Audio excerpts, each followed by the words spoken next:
friends, and welcome to another episode in the Run Breiter podcast. This is season 2, episode 3, and if you are watching the live video, we've got a smiley and probably a lot of laughing Colleen with us today. She is currently in the Normatec Hyper Boots doing some recovery. Why do we got those on, Colleen? They help to reduce swelling and make your legs feel better after a lot of training.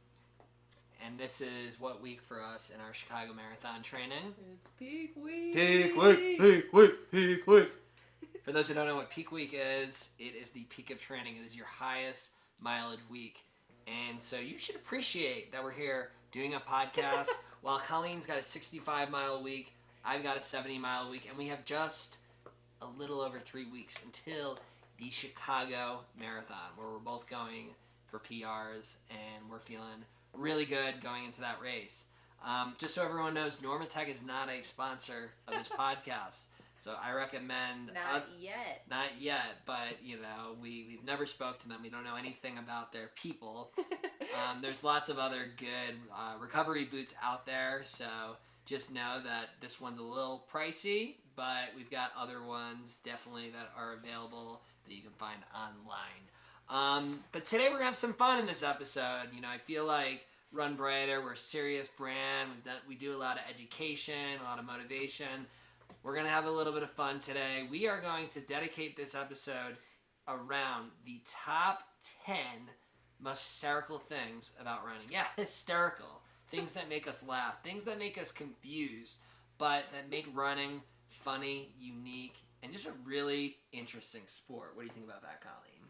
I'm ready. She's ready to go. So we both came prepared with our draft boards here to share what we believe are the top 10 most hysterical things about running.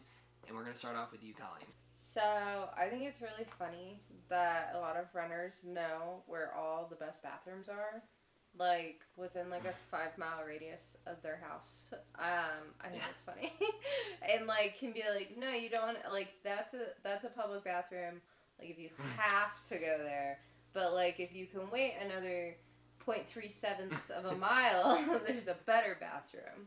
I think that's funny. Yeah, and I think it's also, like, funny with that, right? Like, the fact that people know exactly where that bathroom is when they have to go, and they're, like, have miles until they get there, and they're just, like, suffering and holding it in. Yeah. You a porta potty gal, or, like, 7-Eleven bathroom, if you had a choice? I don't know, because there's some really, like, there are definitely porta potty bathrooms that are better than some 7-Eleven bathrooms. I feel like those are typically the two best options as a runner, or what you could do is you could walk into a restaurant and, like, pretend like you are, like, there with, oh yeah, like, my party's in the back, and then they're like, wait, you're sweating, and then you're like, oh, no, they're in the back, and then you take advantage of that. Yeah, that'll me with my running vest. I'm here for dinner. Yes, dinner, I'm in the party of 12 in the back. Alright, anyway, my number one item, which this isn't ranked, but the first one I wrote down, which is ironic because you're wearing these Normatecs here, is buying new gear, but specifically technology that's, like, really, really new. I think we see this a lot with shoes or running watches, and specifically needing to buy something, like, right away when it comes out because you feel like it gives you a competitive edge when you're running. Any thoughts on that one? Oh yeah, I've definitely, like, my last pair of trainers that I bought before the ones that I currently have, I was like, I'm going to do it. I'm going to get the new model of the shoe. And then the next time that I came to buy trainers, I was like, I'm just going to go back to the old one because, like, the new one was nice, but I want to save $50. But, like, I still am like, maybe something drastic will happen.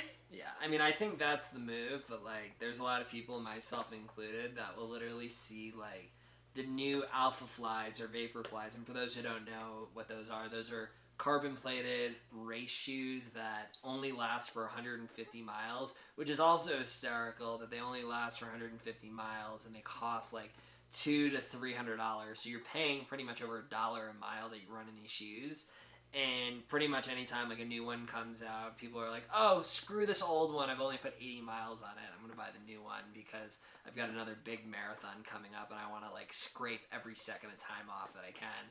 When in reality, is it better? Is it not? It's hard to know until you try. Yeah. All right, what do you got next? Going along with the talk on shoes, I think it's really funny how runners, I think more so than other types of athletes, are like unusually loyal to a specific like brand of shoe. Yeah. Or even like a specific like make within the same brand. Like it's like, oh yeah, I love Sauconys, but I'm only gonna wear like the rides. I'm not gonna wear the glides. Like this, but not that. I think it's really funny.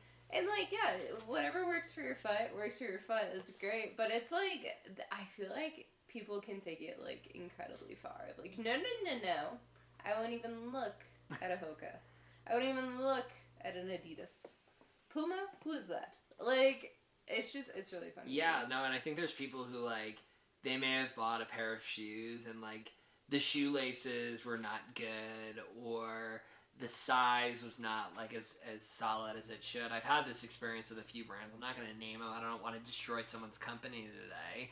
But, like, there's probably, like, 3 or 4 brands that I literally won't buy just because I had, like, such a small negative experience with that brand that's totally irrelevant, but you know, we want to be comfortable in our shoes, we want to feel good and confident, and you know, it's a big thing, but it is funny, like the little things that can make an impact. Yeah, and like it's also funny too because I went into, before I bought my first like race shoes, which I ended up buying Saucony's like version of a carbon plated shoe, I was like, I want the Nike, was it Alpha Flies? Yeah. Yeah, I was like, I want the Nike Alpha Flies. That's what everyone was wearing. Everyone seems to love these shoes. And I put them on and they just were like, they just didn't fit my foot right. Like, it wasn't going to work. Like, the plating, like, felt fine, but, like, the external part didn't work. And I was like, I'm not even loyal to this shoe company, and I wanted to be loyal to the shoe company, like, so badly. Yeah, no, I mean, like, you see, like, other athletes wearing them, like, professionals, and you just connect, even though someone who's running a sub-13-minute 5K, you know, I'm not similar to that person, but I feel like if I wear the shoes, who knows, but that's a good one, Colleen, I appreciate that. My next one, kind of switching gears here to outside of the gear world, pun not intended, but it happened, is being around a group of people, none of which who run, but kind of act like they run, or they're really curious about your running story. You ever deal with this one, Colleen? Yeah, I feel like every time that, like, you mention that you run, all of a sudden someone will be like, you know, 7 years ago, I ran a 10K. You're like, that's fantastic. And, like, what was your experience like? And it's like sharing that sport. Everyone's just like, I once ran, and then that's it. Yeah, and it's like, I mean, it's great that people have like ran in the past, and like I want those people to get back into running. But I think I agree. It's like funny when, you know, we're kind of doing this like every year, like year round almost, and then someone's like, yes, like 38 years ago, I ran a turkey trot with, you know, my nephew who's now 95. But I also think, like, what's really funny, and I've experienced this, is being, like, at a bachelor party, and a lot of my friends from, like, college, for example, they're not all really into running. In fact, very few of them are. Great people, just not runners, right? And I've happened to have a lot of friends like getting married from college this year, and so when I go to these bachelor parties, I make it very clear to the group, hey, I'm going to be running on Saturday, and like I'll typically make jokes like, hey, anyone want to come with me? And like it's a joke, but I'm also serious. Like if someone was like, hey, you know what? Like I would love to go on a run with you. That would be awesome. It's good to have some company, especially when you're in like a random city. But, like, the comments that I get from these people when they hear that I'm going on a run, they're like, oh, why would you do that? Or, like, you know, how long are you going? And then I'll, like, answer and say, oh, yeah, maybe, like, 8 miles. And they're like, 8 miles, like, all in one day. That's not, like, for the whole week. And, like, it's just funny, like, the people who aren't in the sport, like, they don't recognize what is possible with, like, the human body and the way that, like, a marathon runner does train, right? Like, I'm not saying, like, I'm a super special athlete. There's so many people I know engraved in the community who are able to do what I'm doing and even much more. But the people who aren't exposed to the sport, they almost can't believe you would want to do this. They can't believe what you actually are capable of doing. You know, oh, you know, you had a few beers last night and you're waking up and running. Like, how are you going to be able to do that? And so that just kind of motivates me a little bit, I'm not going to lie. But I do find it to be funny, like some of those responses, too. I do like the connection, though. Like, I do like that people are actively trying to, like, connect by bringing it up. I just think also that it's, like, it's just funny. It's funny to hear people's, like, race stories, too, because I think oftentimes you'll hear people be like, yeah, like, I signed up for a half marathon and I didn't train, like, I didn't know that I needed to. And so then usually, like, the race experience story that they have is, like, kind of funny to hear about. Like, my first race experience story is kind of funny, too, because I didn't run it the way that I should have. So I think it's funny. It brings that out in people. So I think it's funny that a lot of people will like to stop their watch on like a clean or like a round or a whole number. So like stopping a run at like 10 miles on the dot as opposed to like 9.87 or something like that. I know people that like absolutely will never do that, like, ever. Yeah, and like there's people, I'm like very like against feeling like I have to be in a round number just because like I look at the week, not the day. And if I get back to my apartment and I'm at 7.92, well, I'll run 8.08 the next day if I want to average 8 miles a day, right? I guess, like, it's still a round number, but, you know, I set weekly goals, not daily goals. But there's definitely been people who, like, will take a look at my Strava and they'll literally be like, wow, it really stresses me out that you ran 7.96 miles yesterday and not 8.0. And I'm just like, I feel like you need bigger problems in life if that stresses you out. But, yeah. Well, that's a good one, Colleen. You're talking to someone who's in recovery, even number watch stopper, so. That you are. I can tell you that one from experience, friends. Alright, well, I got a good one here. What running does to the human body outside of getting you more fit, right? We know running is great for your health. We've seen a lot of awesome, like, weight loss journeys. People get into amazing shape, feel really good from running. Not talking about that. I'm talking about the snot rockets, the spitting, the toenails like mine, which I don't know if you're watching this, if you can get a good view of my toenails, but my toenails look like they were hit by a fucking train out here. I said fuck. I put the podcast under explicit, so I gotta use those words sometimes, especially on the funny episode. Okay. Did I scare you? Yep. Can I not say fuck? Your toes were weird. The toe part. The toe was weird. We're leaving this in. We're not cutting this out. Everyone saw my feet. And then, like, also from chafing, you know, I've had a lot of bloody areas that you would never want, that are not natural. Sunburn. I mean, just running, it's great, but, like, your body doesn't always want it. And, like, I just think it's funny how it responds at points. I've grown salt before. Like, I've seen that one. Like, not like, you know, if you run and you're wearing a dark clothing and then the sweat dries and there's, like, a little bit of, like, white on the outline from the sodium. No, like, I've had, like, fully formed grains of salt on my arms and legs after a long run in the summer. Like, I could probably start my own, like, seasoning Yeah, no, business. it's very helpful when we actually cook chicken at home because we've recently ran out of salt. So we just have Colleen go on a run and we don't have to worry about any other, like, paying for seasoning. And in this economy, it's good.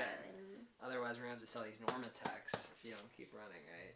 No, I'll sell my salt. There you go. Well, that's a good one. My next one here... Oh, no, you're up.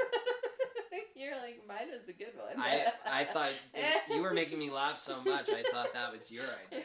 What do you got next?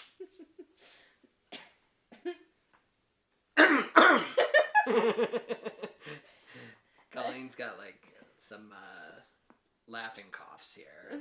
That was just me being obnoxious. Carry on. I am surely not the only person who does this, but like whenever I'm on a training run and people like are running faster than I am, which often happens, I like in order to make myself feel at least a little bit better, I tell myself like, oh, they're just doing like a speed workout today, or like they're not running as long as you are, as a way to just like mentally think of myself as like not as slow as I am. Yeah, I think that's a good one. Thank you. Very funny. The next one I'm gonna go with is the quote collections that occur within the sport of running. And I got a bunch myself. I mean, there's countless things that people can collect from their experiences. I hope people aren't collecting like their toenails that they have to rip off. Well, those would disintegrate, right? What? Would toenails disintegrate? It'll take a very long time. Okay, so maybe people collect that. I hope that's not what you're collecting, but race items is really what I collect, and I think a lot of people within the sport do. If you go out to our living room, you would see that our main wall behind us, like, that's the wall that you look at, and the whole, you know, apartment is kind of, it tells the story of the apartment, right? It brings the light to the apartment. That wall includes our medals, bibs, and there's a lot of them there. There's been a lot of races, and I've seen people who have 5-10 times the amount of medals and probably need to upgrade their home to have a bigger living room to fit some of these items. I mean, it's insane what you see. I also think the t-shirts that people gather and hold on to for life is also very, very funny. I'm wearing a running t-shirt right now from a race. I've got like 33 probably in my drawer. I have more running t-shirts than button-downs for work. I probably have more running t-shirts than socks and underwear and other essentials. It's like if I want to like be casual and be at home, like I just wear my running shirts because they're free and I don't want to get rid of them because I feel like it'd be deleting the memory of the race. Deleting the memory.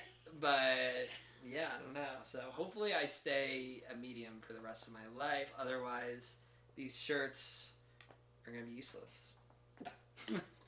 Or I'll give them to Colleen. And they'll be like dresses on her. But Well, speaking of like running clothing, I definitely have like a distinction between like my athletic shorts that I'll run in and like my running shorts. And I definitely have athletic shorts that I could run in and I like don't. Or I will only go like very small distances in them. Because I'm like, nope, those aren't the running shorts. Those are my like relaxation shorts. Yeah. Those are, you know, even if they're an athletic short, that I would work perfectly fine for running. the next thing that I think is absolutely hysterical about running is running clubs.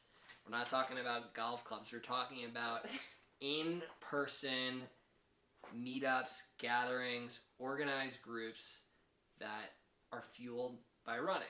There are hundreds, thousands of running clubs out there. It's a crazy community and an awesome community, but also a very funny community. Ever since I got back into running after college, I've been in probably like 5 to 7 different running groups, from competitive groups to social groups. Every group has a different feel, vibe, characters in there that you get to know, perhaps. But I also think it's really funny, like once you kind of become comfortable within these groups, you start getting to know people, and you recognize familiar folks. But you typically only see these people like at running clubs, and like the very few are people outside of these running clubs that you get to know. And then there's like the classic every week 2 to 3 newbies, and you can tell they're newbies because they're like not talking to anyone. They're like on their phone. They seem uncomfortable, and like if that's you, like I just want you to know, like I respect that all the newbies. I think it's really important for people to put themselves out there and try something new. But it's just like I think it's funny that you always like are seeing like new people. And I think that's like the cool thing about running clubs is you never know who's gonna like join and who you could build a relationship with. But it almost feels like you are like getting dropped off, even though you typically probably drive yourself or commute yourself, to like the first day of school, and like you're catching up with the people you know and hearing about their stories from the races. It's kind of like summer stories after like a long summer and coming back to school, and everyone's excited and feeling good, and then they celebrate after and do something fun that doesn't involve running. And people are getting numbers and social medias, and the whole thing is just, to me, hysterical, but it's awesome. I'm glad they exist. I'm a member and a coach of a local running club here in Denver, Colorado, and it's been a pleasure to be part of it. But they are, in theory, very funny to me. Any thoughts on that? You just joined the running group that I'm a part of a few months ago, and so you were that newbie. Although you knew me, so you weren't a full newbie. But any thoughts on that comment? Yeah, I was like super nervous the first time I went to run club. Like I knew Sam, but I didn't know anyone who was gonna be in the running like pace group that I was in. So I was like really nervous to go. It was definitely like a first day of school feeling of like, are they gonna like me? Like, am I gonna do well? Like all this stuff. But I also was thinking today, because we did like a speed workout in a public park, that it must be so odd to like see a running club. People like, know. Like people like know. Because, like, why else would, like, 7 grown adults suddenly start sprinting all at one time? Yeah. Or, like, all stop running at the same time. And, like, it must be really funny to see, like, whenever you're just, like, out and about. And if you don't know that it's a run club and you're just like, wow, like, 7 people all just, like, really must know each other and, like, love running together. It just must be, like, really funny. And honestly, it could be, like, a little bit intimidating if you, like, don't know that a speed workout's going on and you just think, like, a whole bunch of people are just, like, running that quickly. Yeah. But, yeah, I was thinking that today because there was, like, it was a very crowded park, and I was like, yeah, that would be really funny if I was, like, in their shoes. I'd be like, why is everyone running? Like, why are we doing this? Yeah. I think the running clubs in Colorado, like, are certainly what, like, the average person would think about a running club being. But honestly, the running clubs in New York were absolutely hysterical because, like, there's not a lot of places to run in New York, and, like, the groups are so much bigger. Like, in Colorado, like, the group that we're a part of, we might have, like, 40, 50 runners in the entire group, and then there's, like, 5 or 6 different pace groups, so you have groups of, like, 8 to 10 runners on average, right? But, like, in New York, the pace groups all were like 50 people, and you see like a swarm of people running through like incoming traffic trying to like get to Central Park. Or there was like a running group that was known for bringing speakers with them while everyone was running, so like you're just walking on the street and you hear like loud EDM and like 85 runners wearing short shorts and like neon like getting after it. And then like there was like a social group that I was a part of in New York, and we would go to a bar every time after the run. And so we would show up, it was called, I think, like Run and Chug. And we would show up with like 250 people to a bar, completely take it over.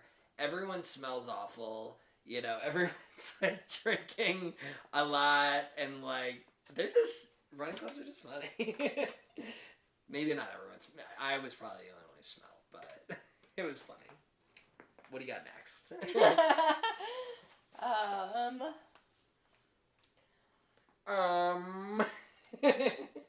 I'm just being silly.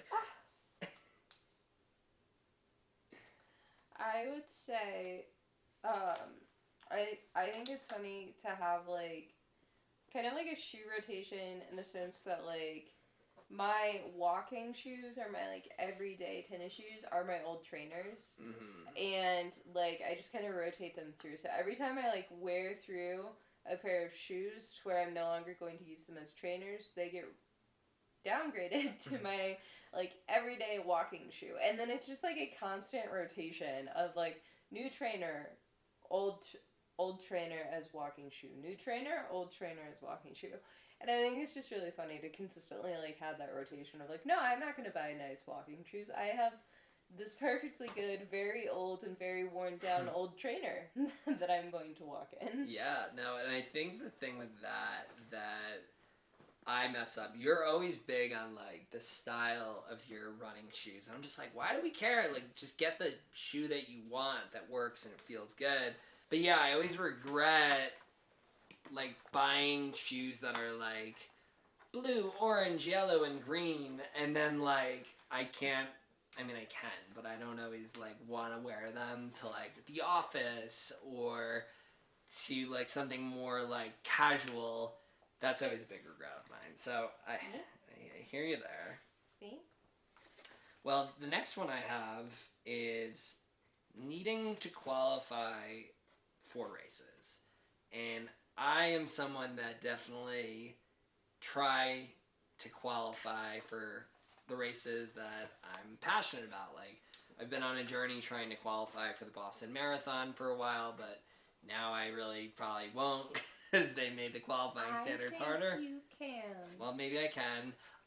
But I did qualify for Chicago, which I'm running. And there's a lot of other huge races that you need to qualify. Other world major marathons. And then as well, there's ultra races that you need to qualify. There's even like non-world major marathons that like they require you to put on a certain time. But just the fact that you have like a $200 to $300 registration for some of these bigger races. You then have to pay to travel there. You gotta pay for a hotel. You have to pay for all your supplements, maybe take time off. And that all alone is not enough. You need to also be able to run fast enough to have the chance to be one of the thousands and thousands of runners who get to touch ground on streets that normally outside of the race you can be able to access whenever you want with your car, your feet, your bike, whatever it might be. But because of the way that race is organized, because of the experience, the history, all of that, people do it. And I get it. I do it too. But it's still funny. I think it's, like, interesting, too, with qualifying. I understand, like, if the race that you're trying to qualify for has, like, time cutoffs that are very stringent or something of that nature. Like, that makes sense to me. But, like, what doesn't necessarily make sense is when you have to time qualify for a race that has, like, a significantly longer, like, course time that you can run. So, like, needing to qualify for a race in 3 hours and 40 minutes, but the race that you're then trying to qualify for, the course is open for 6.5 hours. So, like, that doesn't always make sense to me, because it's like, I get that people want to have it to be, like, harder to get to, and there's a lot of history with a lot of these races, but it's like, you don't have to run that pace at the race. So, like, why do you need to qualify? That makes sense. Yeah, I'm with you. What do you got next?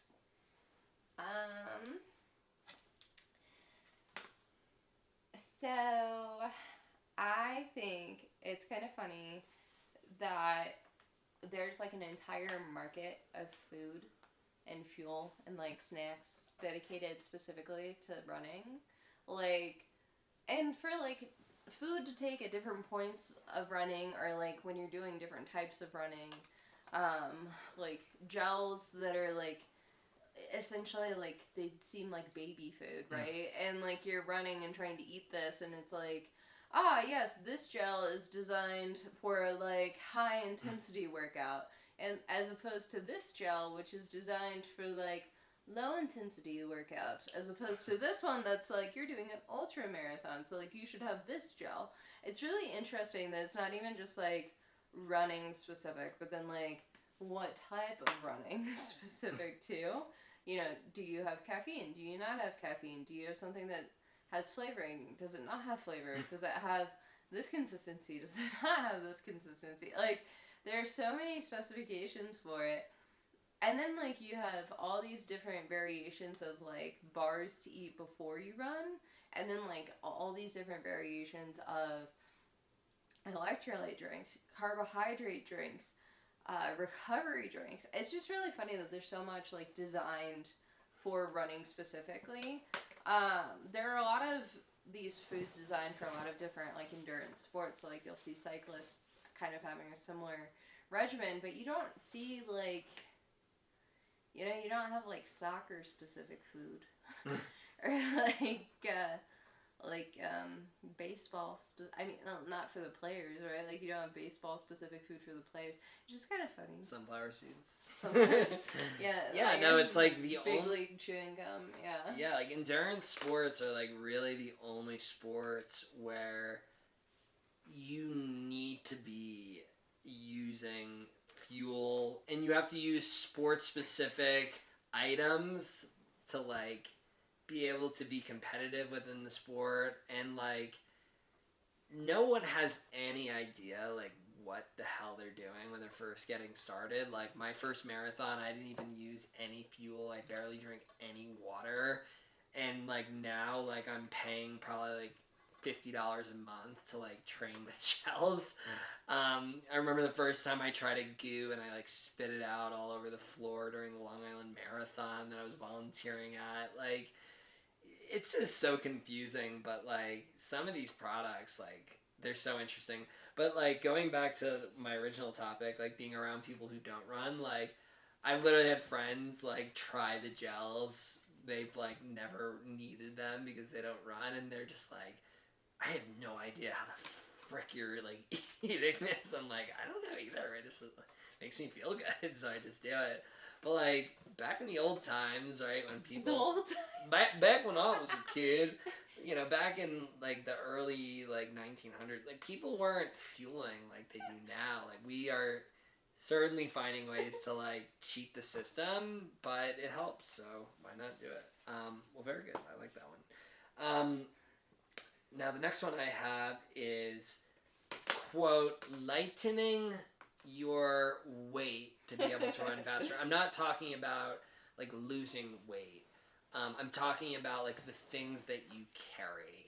Or don't carry. Or don't carry, that is. Yeah. And so, for example, when it comes to like my phone or my keys, I personally will sometimes run with them, sometimes not. But like, I used to never run with those, literally, because I was just like, well, I want to be as light and quick as possible. But like, does it really make a difference? Not by much at all. I mean, I don't think you should necessarily be racing with your keys and your phone if you could avoid it. But like, during a training run, it doesn't really matter, right? Like, people will avoid bringing water with them on a run and like carrying that because they're like, oh, it's so heavy, I'm just gonna hope I can find a water fountain. When like in reality, you know, if you have water with you on command, you're gonna probably have a better run. And it just makes you stronger. Like if you are carrying something that is like heavier, you're just getting stronger. Yeah, like and I've even seen like people like take off their shirt or like take, you know, even like a water bottle as well, and they'll like throw it in the bushes and like hope that no one will find it just because they want like lower weight on the run, right? And it's crazy. I know you were making a joke the other day about the bracelet. You want to talk about that? Yeah, we mentioned on the last episode that I make like these friendship bracelets that I give out to people as they're running, and after much convincing, I made Sam one. I have one. He does have one, and I'm pretty now. you are so beautiful. Thank you. But it was funny because like I'd asked Sam a couple times actually, like if he'd wanted a bracelet. He's like, I don't want my wrist to be heavy. Like, I don't want it to be weighed down. And I was like, I think you'll be okay. Like, trying to eliminate all the weight I can on my arms. And the watch is already heavy enough, but yeah, it's a funny one. All right, what do you got next? I would say, I'm guilty of this for sure, but like I know other people do this too, so throwing it out there. But like when you're in a racing environment and you like suddenly lock in on like one person who you all of a sudden become very determined to beat, as if like you're not racing, 300 other people, 1,000 other people, 1,300 other people, and you're instead just like, all right, suddenly it's a one-on-one with this person. Yeah. And it's like not even at like a finish line. Like you'll be like at mile like 7 of a half marathon, and you're like, okay, my only goal is to beat this one person.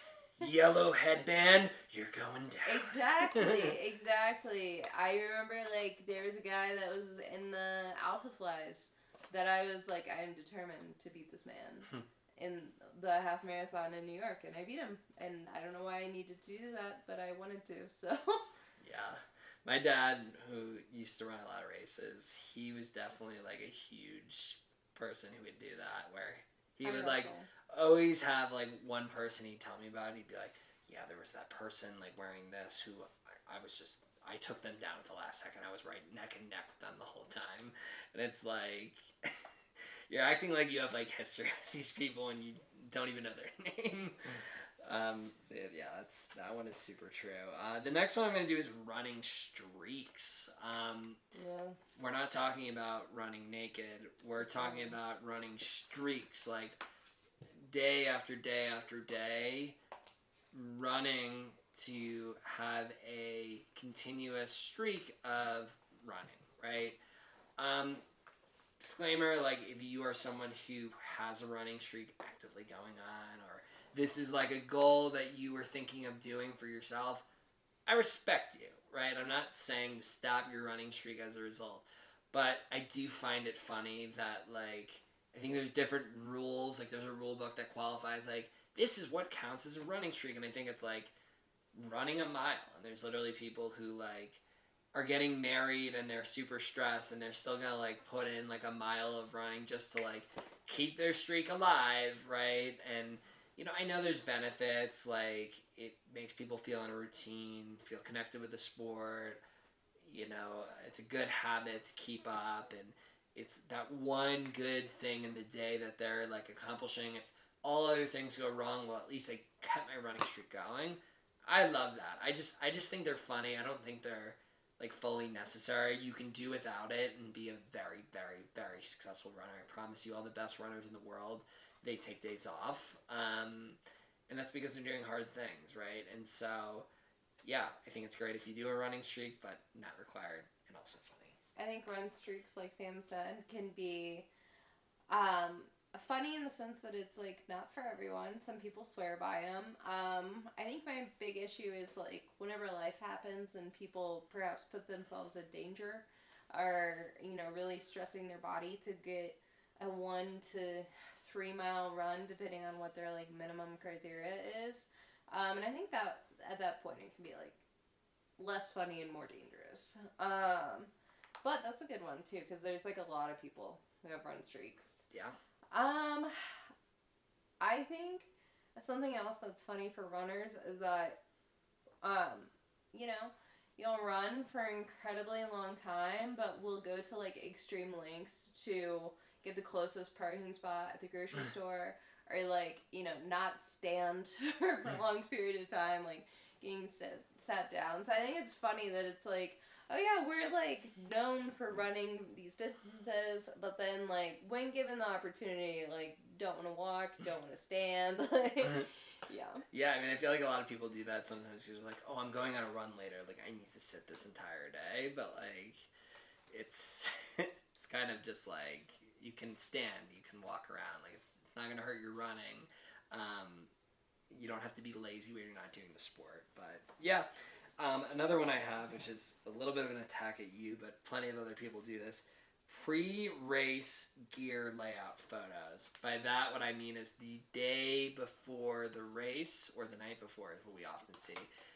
The bib, all the goos, you know, your pins, the outfit, the 29 and a half items that you have laying out ready to go. Not just out, but like in a very organized way where it almost looks like a puzzle perfectly put together. I just think it's funny. I just think you're jealous that mine are always more organized than yours. They are, but I'm not jealous. Alright, whatever. So, I think my last thing that I have, I think a lot of runners do this. We will run for miles and miles and miles, and to be able to get a runner to like stop and stretch for 5 minutes after a run is like pulling teeth. Like I have to like force myself to go to the gym to stretch before going to my apartment, because if I know that as soon as I get into the apartment, I'm not gonna stretch. So I like force myself to go to the gym to stretch before I go out. No, that's true. I mean, I definitely like tell people, hey, like you need to stretch, but like I sometimes forget. It's just like life gets in the way. So yeah, it's such a simple thing to do. You could go on like a 22-mile run and be running for 5 hours and then forget to stretch, and it's like, well, not a good move. My last and final one here, which I think is a good one. Runners who run a long race without even training for it. There has been so many people who sign up for a marathon, they've never even ran like a 5K, and they just train for like a week, and then they like run the race and finish it, and then they can't walk for 2 weeks, and then they never want to do the sport again. This is a word to encourage people, like it's okay to like start at shorter distances and like make your way up, but like there's people who are like, I'm not a runner, I play soccer, it's a bucket list item for me to run a marathon, so I'm just going to sign up for one and freaking send it. And it's like, why? Why are you absolutely putting yourself in a situation to fail? Well, not even fail, but like you're just setting yourself up to hate the experience. I remember like my first half marathon, I like trained for it. I didn't have a good race strategy, but I still was like, for a week, I'm like, I don't think I can walk. And I was like, that was bad. Yeah. And like 13.1, I was like, how do people do twice that? Like, I think I physically might die if I do. And I even trained. And I was like, what is going on? And like, I can't imagine how much worse that would have been if I didn't train. And then I definitely probably would not have signed up for another race, because it just would have been such a bad experience. Yeah. Totally. Well, those are our rankings. Let us know what you think. What are we missing? You know, if you've got something that you think is absolutely hysterical about running, leave a comment here in this podcast or on the YouTube video, whichever way you're listening. We appreciate everyone, of course, for taking a listen to the episode, and we appreciate subscribing, liking, leaving 5 stars, depending on the platform. And if you got things that you want to hear on a future podcast, let us know. We're always open ears. But friends, like I always said, we really appreciate your time. And as always, don't forget to run brighter. See you back here again soon.